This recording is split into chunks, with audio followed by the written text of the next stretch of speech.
അവർക്ക് സ്നേഹവന്ദനം.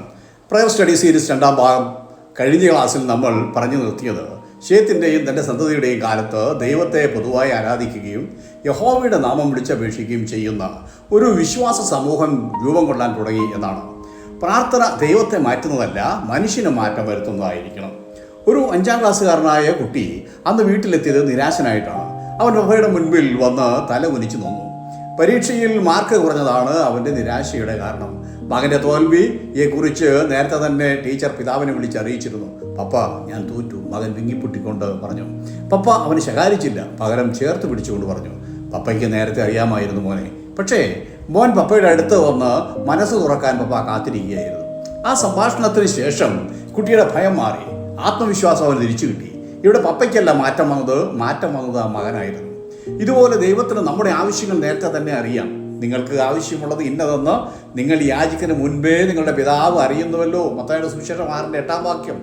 എന്നിട്ടും നമ്മെ പ്രാർത്ഥിക്കാൻ വിളിക്കുന്നു. ദൈവത്തിന് നമ്മിൽ നിന്ന് പ്രാർത്ഥനയുടെ പുതിയ കാര്യമൊന്നും പഠിക്കാൻ വേണ്ടിയല്ല.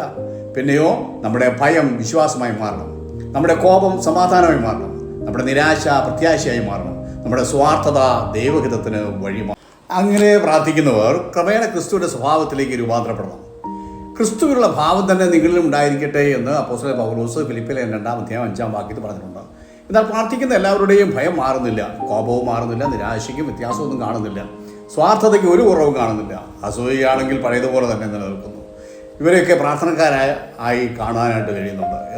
എന്നിട്ട് അവർ പറയുന്നത്, ഞാൻ പ്രാർത്ഥിക്കുന്നു, പക്ഷേ ഒരു മറുപടി കിട്ടുന്നില്ലെന്നാണ്. ക്രിസ്തുവിൻ്റെ ഒരു ഭാവവും ഇവരിൽ കാണാൻ കഴിയുന്നില്ല. ഇങ്ങനെയുള്ളവർ പ്രാർത്ഥിച്ചാൽ ഒരു ഫലവും ഉണ്ടാവില്ല. അപ്പോസ്തലനായ യാക്കോബ് പറയുന്നത്, നിങ്ങൾ യാചിക്കുന്നുവെങ്കിലും നിങ്ങളുടെ ഭോഗങ്ങൾ ചിലവിടേണ്ടവർ വല്ലാതെ യാചിക്കൊണ്ട് നിങ്ങൾക്കൊന്നും ലഭിക്കുന്നില്ല. യാക്കോബിൻ ലേഖനം 4-ാമത്തെ വാക്യം. ആ കാലത്ത് ചിതറിപ്പാർത്തിരുന്ന വിശ്വാസികളിൽ കലഹവും അസൂയയും സ്വാർത്ഥതയും കോപവും എല്ലാം നിലനിൽക്കുമ്പോൾ തന്നെയായിരുന്നു അവർ പ്രാർത്ഥിക്കുകയും ചെയ്തുകൊണ്ടിരുന്നത്. യാക്കോബ് 4:1-2 വാക്യങ്ങൾ. ജനങ്ങൾ ദൈവസന്നിധിയിൽ പോകുന്നുണ്ടായിരുന്നുവെങ്കിലും അവർ സ്വന്തം വഴികളിലൂടെ കാര്യങ്ങൾ നേടാനായിട്ട് ശ്രമിച്ചു. അതുകൊണ്ട് അവർക്ക് ഒന്നും നേടാനായിട്ട് സാധിച്ചില്ല.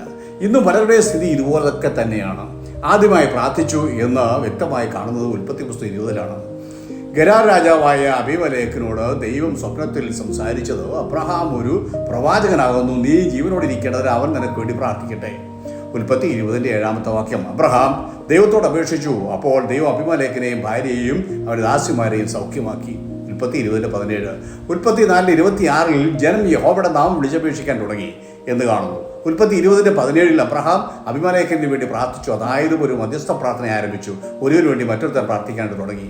ഇത് ഷെയർ ചെയ്യുക.